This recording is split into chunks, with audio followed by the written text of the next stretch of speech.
Hey everybody, this is Dr. Trent. Just wanted to go over a couple things with stretching the muscles in your quad into your hip flexor. A big muscle called the rectus femoris, and it's really important because if we're trying to get that leg out in front of us too much, or if we sit too long, these muscles get tight. And what we want to do is get that leg behind us when we're running so we get that opening up. And if we can't quite get that, it's going to ruin the flow of our running, and that's going to be impairing everything. We don't want that. So very simple stretch to do. All you do is get a couch. Your standard couch or soft chair will work.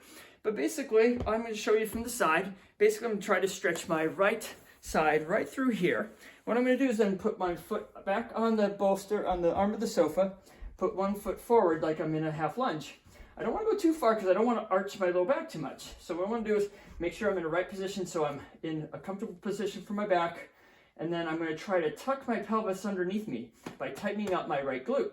And what I'm going to do is feel quite a bit of stretch in my right quad and also in my hip flexor. So I'm just trying to stretch that tissue. I'm trying to hold that position. I'm trying to relax into it.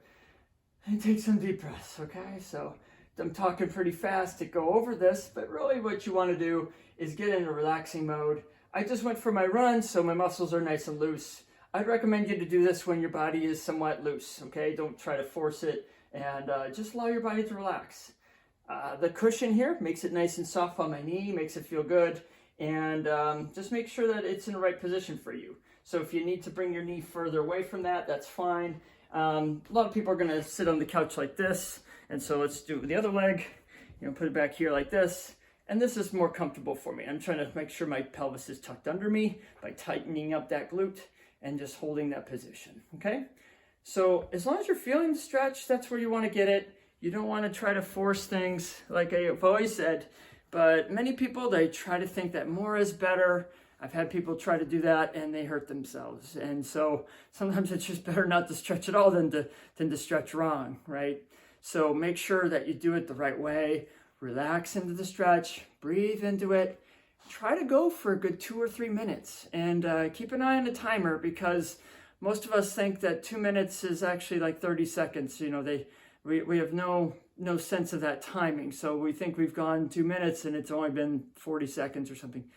That will be okay, but it won't be optimal. What they've seen in studies is 3 to 5 minutes, several times a week, will get that lengthening and improvement of tissue within 6 to 8 weeks or so. So you got to be patient with it, basically. And I might not get those numbers exactly right, but the point is that it's consistent and you have to do a longer duration.